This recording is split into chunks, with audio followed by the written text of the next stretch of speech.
look up any mainstream stories about communism in Europe, you will get the polite consensus that the worst form of communism in modern times outside the Soviet Union was in Romania. And there is some truth to that. After all, we needed helicopters and bullets to get rid of some of them. But there is one place in Europe where communism was far worse than it was in Romania. That place is called Albania.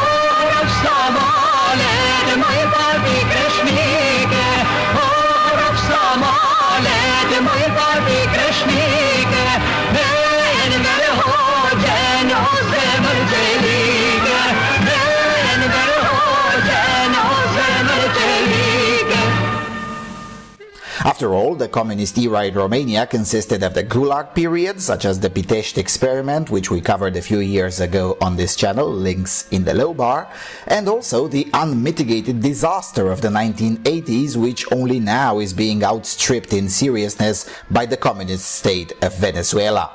But the communist era in Romania also included some portions consisting of openness with the West, virulent dissent from the Soviet policy, most notably in 1968, and a regime stupid enough that one could work around it and create a black market for all things necessary, including culture. None of that was even remotely conceivable during the existence of the People's Socialist Republic of Albania.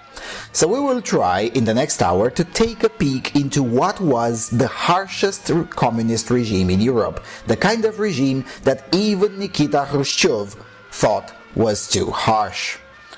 Let's explore.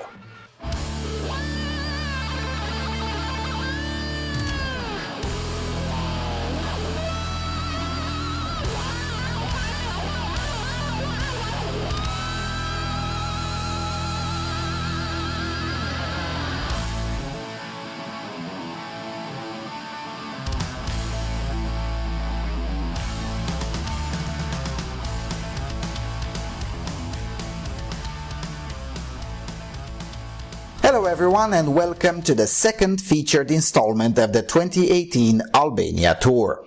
In this episode we will talk about the period in Albania's history between 1942 and 1992. 50 years of a regime that cannot be compared with any other in Europe, and in the world only the North Korean regime of Kim Il-sung is somewhat comparable for the same period. Hoxhaism being remarkably similar in both propaganda and practice with the Juche ideology of the DPRK. I am under no illusion that I will be able to do justice to this topic, but hopefully the footage I gathered from the several museums of communist repression that I visited in Albania, combined with the additional knowledge that I gathered while in the country, will be a good starting point. I won't focus so much on political history like I did with the video on religion in Albania, but a bit more about the impact of communism upon the regular people.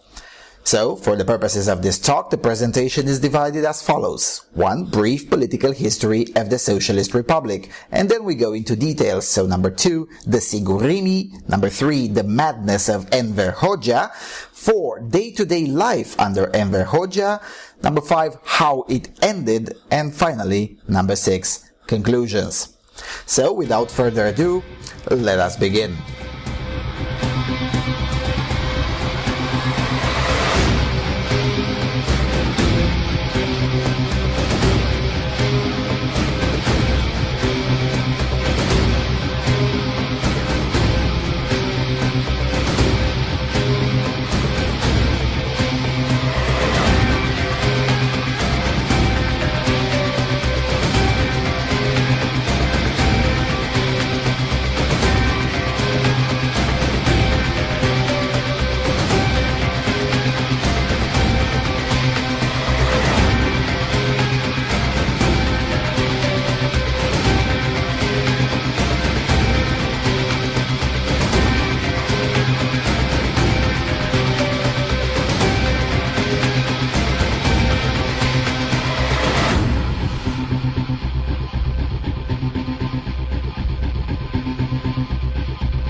The history of the People's Socialist Republic of Albania begins with the Levizia Nacional Çlirimtare, or the National Liberation Movement, a far-left organization of partisans who were fighting against the Nazis during World War II.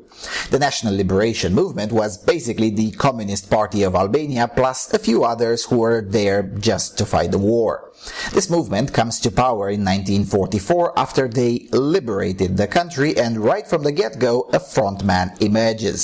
Enver Hoxha, the first and for the next 40 years the only secretary of the Albanian Communist Party.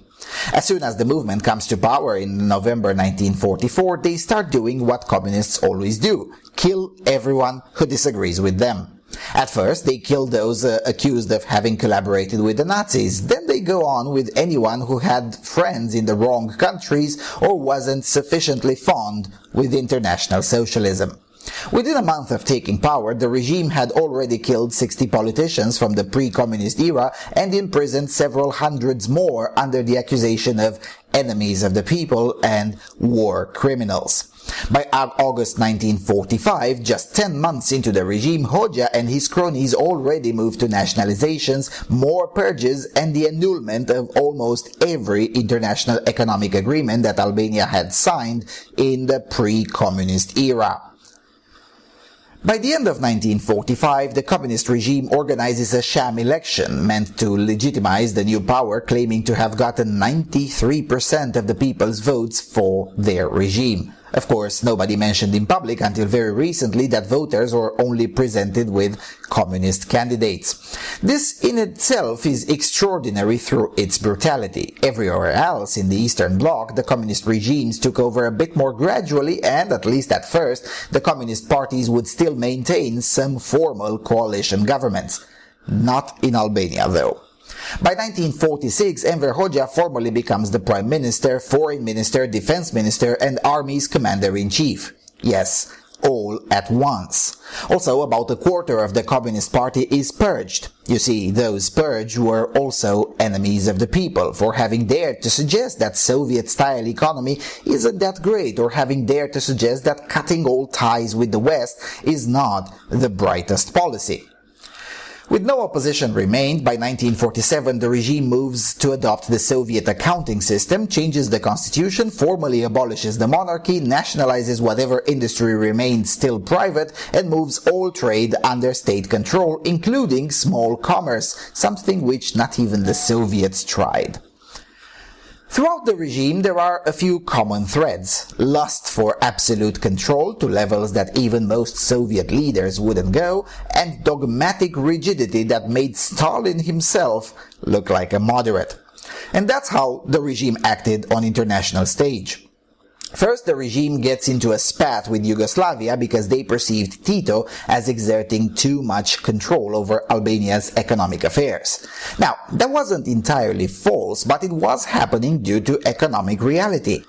Albania was so underdeveloped economically that it just could not become a powerhouse overnight, and to expect Yugoslavia to give aid and ask nothing in return is, well, something that only dogmatic commies would expect.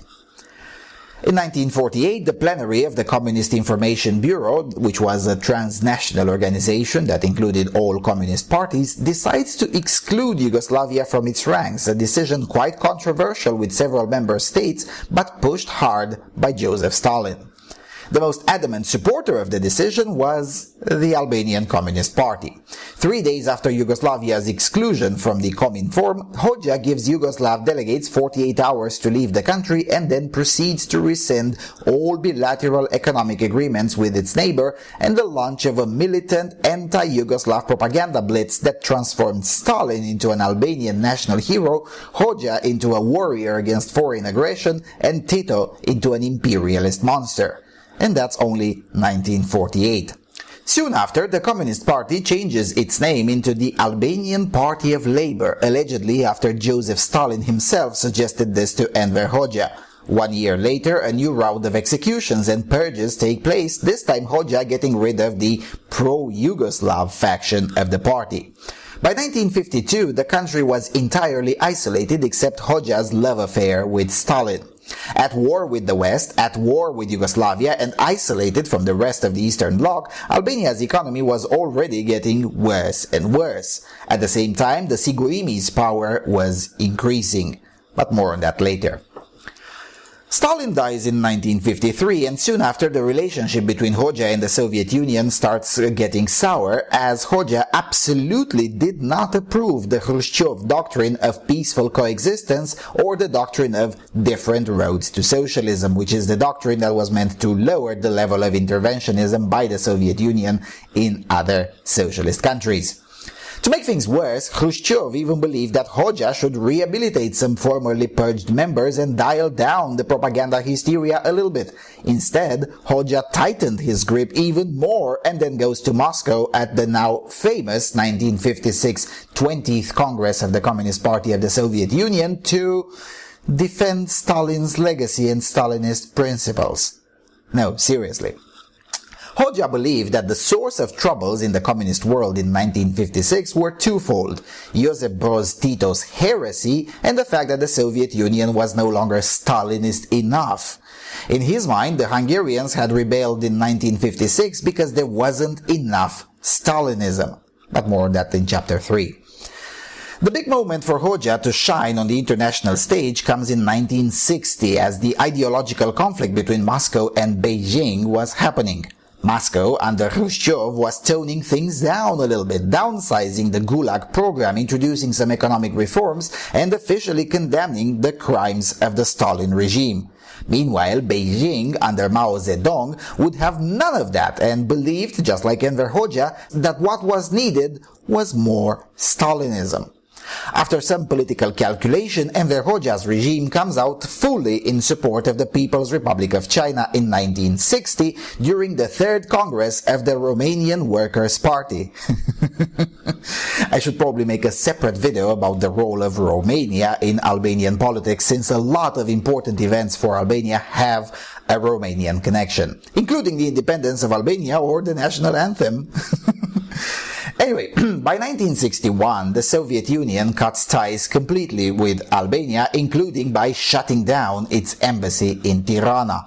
Mao Zedong, however, attempts to compensate Tirana for the lost aid from Moscow by shipping Chinese technology, Chinese technical experts, and Chinese food, all of them of inferior quality to the Soviet one. In a funny way, due to the language barrier, the Albanians were communicating with the Chinese in Russian. So while the official policy was brutally anti-Soviet now, the reality was all too obvious. Albania had gotten more than it had bargained for. The people were getting even poorer than before, and politically Albania was now alone in Europe against everybody, with faraway China as their only ally. From Mao's point of view, this was a big win. Albania would represent Communist China at the United Nations and would argue for Beijing in every European summit. Keep in mind, this is still the time when mainland China was not represented at the United Nations. When Khrushchev fell from power, there was a short moment of hope that things would improve, but Leonid Brezhnev was even more indifferent to Albania than the predecessor. From then on until the end of the People's Republic, the Albanian communist propaganda referred to the Soviets as treacherous revisionists and traitors to communism. The official party line became that the USSR had become way too liberal since the death of Stalin. And if things were bad from 1944 till 1964, they were to become far worse from then on. Using the Chinese model of cultural revolution, Hoxha does the same and further reinforces the country's isolation from the rest of Europe and really the rest of the world except China. But that ended too when Mao Zedong died, and just like with Stalin, Enver Hoxha started a political fight with Beijing, accusing them of being filthy capitalists. China's sin, in the eyes of Enver Hoxha, was to allow Nixon to come visit China. 2 years after Mao's death, China ends its relationship with Albania, and from that moment on, Tirana was really alone. Alone against literally everyone. And the consequences for the people started reaching North Korean levels. And when I say North Korean levels, I am not joking. As the people were starving, Hoxha was purging more people from the party. He even suicided his longtime ally Mehmed Shehu. A few years earlier, he had proclaimed Albania to be the first atheist state in the world, and the new constitution stated in the preamble that all religious belief in Albania had been abolished. Finally, Hoxha dies in 1985 and his place is taken by his hand-picked successor, Ramiz Alia, who tries to keep the whole thing together but eventually fails, since every other communist country was trying to reform and Albania just could not remain the only one not to. Alia is further scared after what he sees in Romania in 1989 and tries to accelerate the reforms, but eventually has to just abolish the party's so-called guaranteed right to govern. We will get back to this portion towards the end of the video, but this is the shortest version that I can give to the political history of communist Albania. Now let's talk about details from this history. So, Chapter 2, the Sigurimi.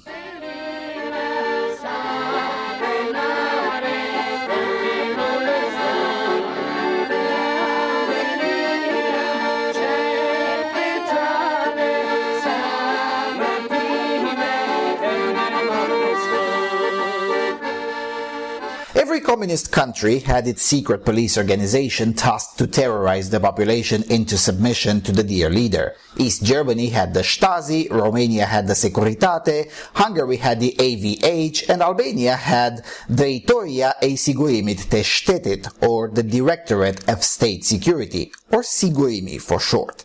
Notice that even the full name resembles the Romanian one. The Romanian Securitate was actually called Departamentul Securității Statului. That's not by accident either.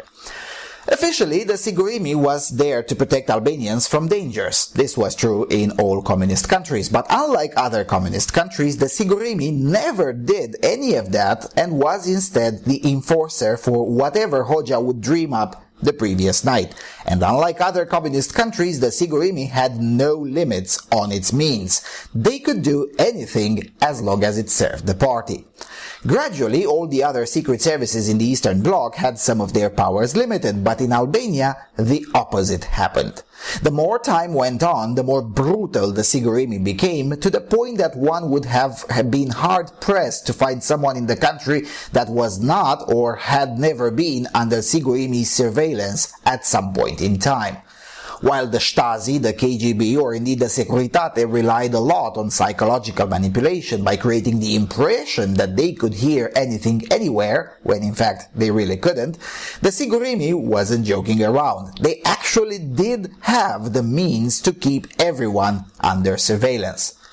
Sadly, I can't show you some of their equipment and methods because the Sigurimi's former headquarters, now the House of Leaves Museum, is the only museum in Albania where videotaping is not allowed at all. An aspect which I found quite peculiar, since they allowed me to videotape all over the military bunkers and other places you would think they'd exercise more caution, but didn't allow me to videotape in this coquettish building in downtown Tirana full of equipment that is not really that spectacular. The reason I would have liked to videotape there is so I can show that most of their equipment was of West German origin. The Bonn Republic was the only nominally non-communist country that was willing to sell equipment to the brutally repressive regime, while all the other civilized countries refused to sell such tools to the communists. The eternal German hits once again. To give you an idea of just how important Sigurimi was, Enver Hoxha even went as far as to go on record in international settings stating that Sigurimi is, quote, the sharp and loving weapon of the party, end quote. Nejmie Hoxha, still alive today at age 97, continues to defend the Sigurimi and insists they did nothing wrong. By the end of the regime, 1 in 3 Albanians alive had been either incarcerated in a Sigurimi prison or had been questioned at least once by a Sigurimi officer. Another full third of the population were never questioned but were under surveillance for at least 1 month, and many of them for more than 1 decade. Those who had the misfortune of being arrested, well, if you put aside the Pitești experiment, everything else that happened anywhere else in the Eastern Bloc was light when compared to the Sigurimi's treatment of political prisoners. Let's listen to some of that. I was only 18 when I was arrested, accused of plotting against the state. After 2 weeks of torture, I was brought before a judge and sentenced to death within the night and without a trial. My sentence was commuted. With my hands tied in back, 3 or 4 men in heavy boots beat and stomped on me. I awoke, drenched from head to toe. Then I was dragged up the stairs to be interrogated. They said that witnesses heard me speak against the government. I was imprisoned from 1946 to 1963. I was interned until 1990. When I started school, I had read that my grandfathers were enemies of the regime. From then on, and throughout my school life, the teacher would point to me and tell the pupils that I was their enemy. In many ways, the Sigurimi was the party, and the party was the Sigurimi. The departments of Sigurimi, in the order of their importance, were as follows: political control, censorship, public records, prison camps, internal security troops, physical security, counter-espionage, and foreign intelligence. In any secret agency in the modern world, even in totalitarian states, foreign intelligence and counter-espionage are the most important. But in the parallel universe that was Socialist Albania, these tasks were right there with physical security, which meant providing bodyguards for the apparatchiks, while the really important tasks were political control, censorship, and the Department of Public Records, which, as the name says, had the role of changing the public records and editing history if the party changed its mind. I'm pretty sure George Orwell never visited Albania, but the Sigurimi was far more Orwellian than the KGB, partly because geography allowed for that. It's much harder to alter the public records in such a huge territory as the Soviet Union, but in Albania, records deemed politically incorrect went down the memory hole before you could say Sigurimi 3 times. Alright, now let's get to other details. Chapter 3, The Madness of Enver Hoxha. Now, an entire video could be made exclusively on this topic, but it is worth noting just how out of his mind this particular dictator was. For starters, this is footage from his own personal bunker. An entire mountain on the outskirts of Tirana has been carved inside out to make room for his bunker. Nowadays a museum, this bunker is basically an entire city in miniature. It includes everything from a subatomic shelter, offices to house the work of a government, multiple bedrooms, surveillance equipment, a military facility, and even a jail. Just in case Comrade Hoxha had to purge someone on the spot, methinks. But it's not just this bunker, it's all the bunkers. More precisely, about 173,371 of them, built between 1967 and 1986 as part of the policy of bunkerization. And no, I am not joking. Hoxha believed that everyone wanted to invade Albania, so as a result he chose to starve his own people in order to divert resources to build enough bunker space for the entire population of Albania at the time. The vision behind this monstrous and useless project was that Albania would fight a two-front war against Yugoslavia and a second party. He was unsure whether the second party would be NATO or the Warsaw Pact. Now, not all bunkers were as luxurious as this one, and they ranged in size quite a lot, but the point is that every corner of the country had not just one, but several thousands of bunkers, large and small, meant to be manned in coordination with the People's Army. This is pure insanity, but Hoxha believed it, and whoever disagreed got shot. Like General Bekir Baluku, who in 1974 dared to ask Hoxha who would the bunkers be useful for in warfare, since there is no supply system and there can't be any supply system because the bunker is the least efficient form of organized defense. Soon after that meeting, nobody saw Baluku alive again. Most of the visible bunkers, like along the coastline in the cities or in the areas where tourists flock, have been slowly destroyed by the subsequent post-communist administrations. But if you venture enough into the countryside, you can still find a lot of them. The bunkerization program created a ton of negative effects long after Hoxha's death. For instance, in 2004, the authorities found a stockpile of 16 tons of chemical weapons in an unguarded bunker. How did those get there? Well, Hoxha didn't trust too many people, and as a result, there are no records on what was put in many of those over 100,000 bunkers. Even the number that I gave earlier is disputed, with some of the people involved in the construction saying there were more like 200,000 rather than 170. And to make sure we illustrate the madness of Enver Hoxha, you also need to see the Tirana pyramid. Yes, really, Tirana has a pyramid. This one also has a Romanian connection, the chief architect being Vladimir Bregu, an architect from Albania's Romanian minority, who became quite famous and rich in the Balkans in the post-communist era, when he finally got the chance to build modern structures that don't reek of socialist brutalism. The pyramid was built to serve as the Enver Hoxha Museum, meant to commemorate Hoxha's legacy. The museum opened in 1988, but communism fell 3 years later, and with it, the museum too. It functioned as a conference center for a while, then as a disco where drugs would be free, and now it is in this state. A stain on the surrounding area, which is really quite nice. As of the moment of this recording, the plan is to turn it into a youth technology center in which youngsters could play with robots or form startups.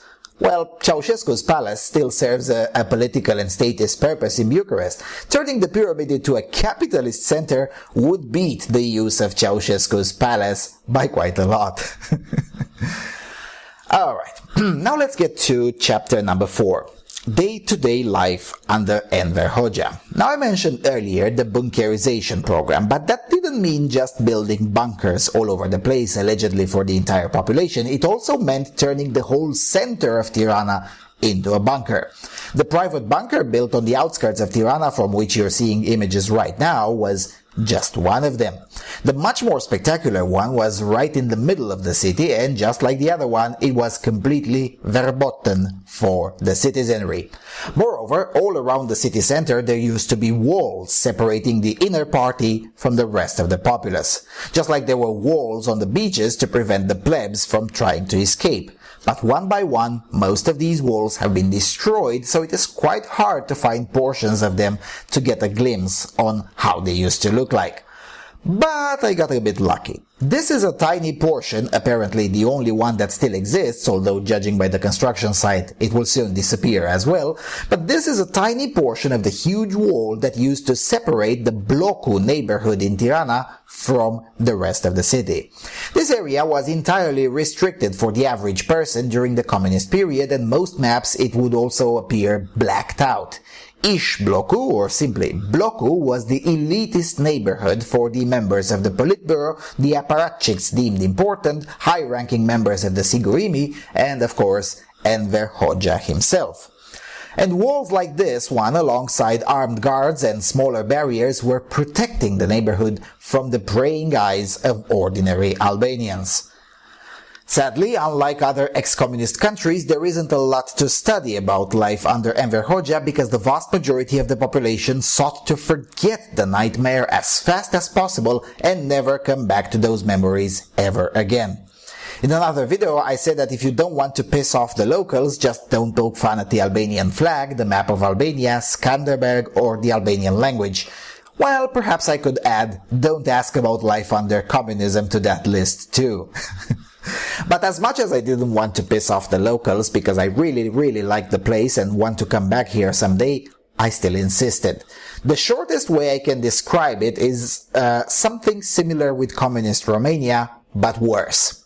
I was able to find invaluable footage online from those times, and with the risk of hitting a copyright strike, I will include some of it here. This, for instance, is a propaganda documentary by the Norwegian state broadcaster NRK made in 1988. The communists prepared a lot for this and made sure nothing got in front of the Norwegian camera that wasn't previously vetted by the Sigurimi. Yet even in these images meant to show the best of the socialist paradise, you can see how bad things were. The NRK did at least 2 documentaries on communist Albania, one in 1988 and one in 1982. This is footage from the 1982 documentary In the Countryside. The level of communist propaganda present even in the villages far outstrips communist Romania in the same year. To top it off, in all of this old footage you may notice a distinct lack of cars. That is because unlike anywhere else in the communist world, private ownership of cars in Albania was entirely verboten. Only the party was allowed to have cars, all Mercedes. It is not by accident that one of the first big foreign companies to set up shop in Albania was Mercedes, since most Albanians sought after the fall of the regime to buy a Mercedes, any Mercedes, to compensate for the decades-long restrictions.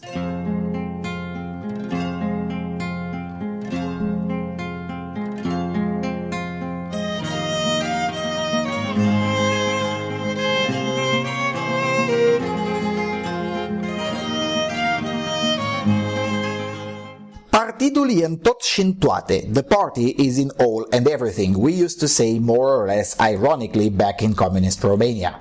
Well, in Albania, this wasn't ironic at all. The party was literally in all and everything. Thanks to the Albanian Human Rights Project, we get to hear some of those details. In the middle of the night, we heard a knock. Several men took my husband to headquarters for interrogation. They told him to say what they wanted him to say, to inform against his interned workers, but he refused. And on like that it goes. In Hoxha's personal bunker, now a museum, we even have a sample of how an average apartment looked like during the communist era. Some elements look very familiar to anyone who lived under communism or in the 1990s in the Intermarium, but the most striking difference is the size.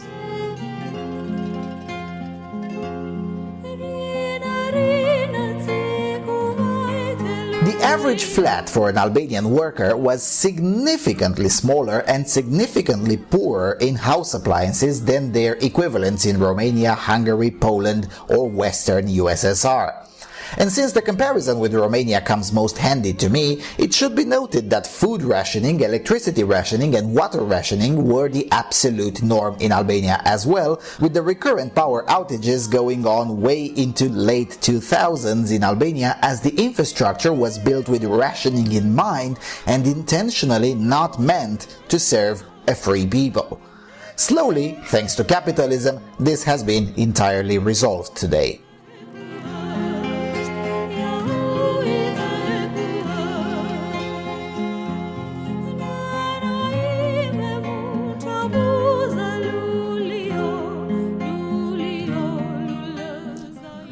But while in Romania we had a black market where, with some work and some luck, one could find some of the things that the socialist commerce was always in short supply of, no such thing existed in a comparable way in Albania. This is due to the fact that the Hoxha regime was far more paranoid than the Ceausescu regime, not allowing Albanians to travel even inside the Eastern Bloc at all. Thousands of people died in their attempts to cross either through the very difficult mountains into Yugoslavia or swimming to Greece, Corfu island of Greece being quite close to Albania, just a kilometer of water at the narrowest point. Up until 1990, traveling in and from Albania was essentially impossible. To put it into perspective, it is and was easier to get into North Korea than it was in 1988 to get into Albania. The whole place was sealed off as best as humanly possible. So, a few words on how this ended. I mentioned earlier that most important moments in modern Albanian history have a Romanian connection. The same is true with the preamble of the fall of communism. The first person to legally emigrate from Albania was named Ileana Popa and spelled the beginning of the end of not just the sealing off of the country from the rest of the world, but of the communist regime itself. The story begins on December the 12th, 1985, soon after Enver Hoxha's death, when Ileana Popa and her 5 siblings seek refuge in the Italian embassy asking for political asylum. Their entire family had been persecuted for the previous 40 years because their father had been a successful pharmacist who studied in Naples and had business connections in Italy, Yugoslavia and Romania. Moreover, 2 other siblings escaped abroad as soon as the head of the family was taken to the Gulag, so for the rest of their lives, these 6 siblings, Ileana, Achille, Nicola, Teana, Maria and Janeta, were put through hell for 40 years, similar or worse with the lawyer I showed you earlier. The saga lasted for almost 5 years, with the Sigurimi literally besieging the Italian embassy. The Italian foreign minister intervened at the UN and the siblings were finally allowed to leave Albania in May 1990. They were the first to legally leave the country in over 50 years.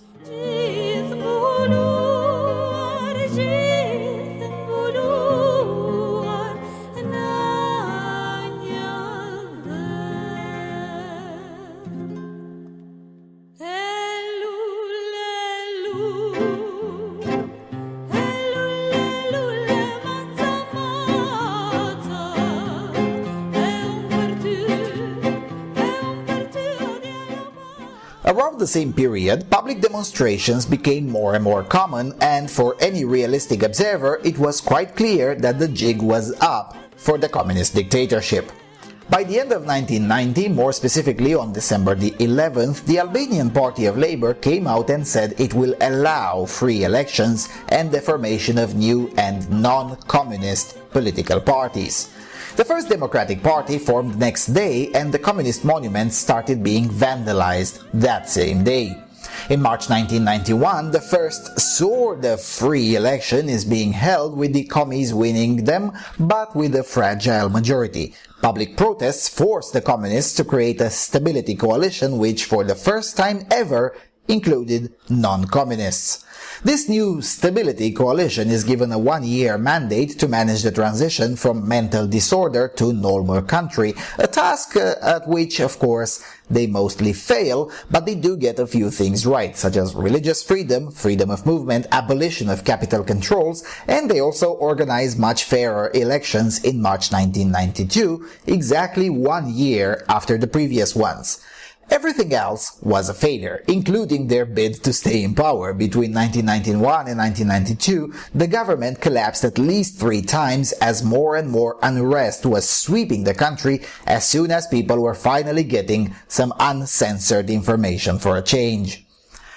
The 1992 elections are won in a landslide by the non-communist forces, and from there on, there's a story for another day. The post-communist period is worthy of an episode in and of itself. What needs to be added here is that the Albanian people was kept in dark for 50 years to an extent simply not seen anywhere else in Europe. To put things into perspective, most Albanians had no idea that in November 1989 the Berlin Wall had fallen. That piece of news was not broadcasted here. Neither was the piece of news about what had happened to Ceausescu. But Hoxha's heir, Ramiz Alia, knew all about that, as his associates subsequently revealed that the execution of Ceausescu frightened the living hell out of his soulless bones, and it was that moment that gave him all the incentives in the world to hurry up with the reforms if he wanted to stay alive. And finally, a few words to conclude this. Communism in Albania is the untold story of what happens when someone who is to the left of Stalin is allowed a playing ground with actual people in it that cannot leave.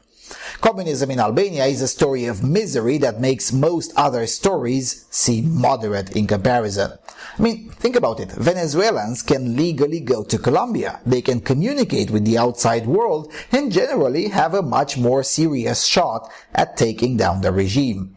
Most of the countries in the Intermarium had a horrible time under communism, but at least after Stalin's death, things got slightly better rather than significantly worse, as it happened in Albania.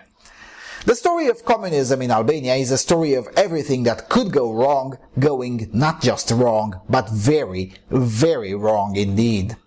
In the next episode, we will look at the post-communist period from 1992 till present day, also with a focus more on the economy and the people and less on the political machinations inside the government. This is because the government affairs are not that spectacular, whereas the evolution of the country as a whole is a story that is absolutely worth telling. Walking down the streets of an Albanian city while knowing the very recent history of this place is a testament that free markets are as close as man can get to a miracle in this life. The speed with which the Albanian people crawled from communist-enforced abject poverty to a country significantly safer than all of Western Europe and with more economic opportunities than anyone could even imagine 20 years ago, that's an accomplishment in and of itself. But until then, I will stop here for now and thank you all for watching and thank you all for your continuous and generous support. If you derive any value from the work being done here, please do consider a donation or a pledge because none of this comes free and I'd like to do more of this in the future. And with all of that being said, I will see you all quite soon on the Freedom Alternative.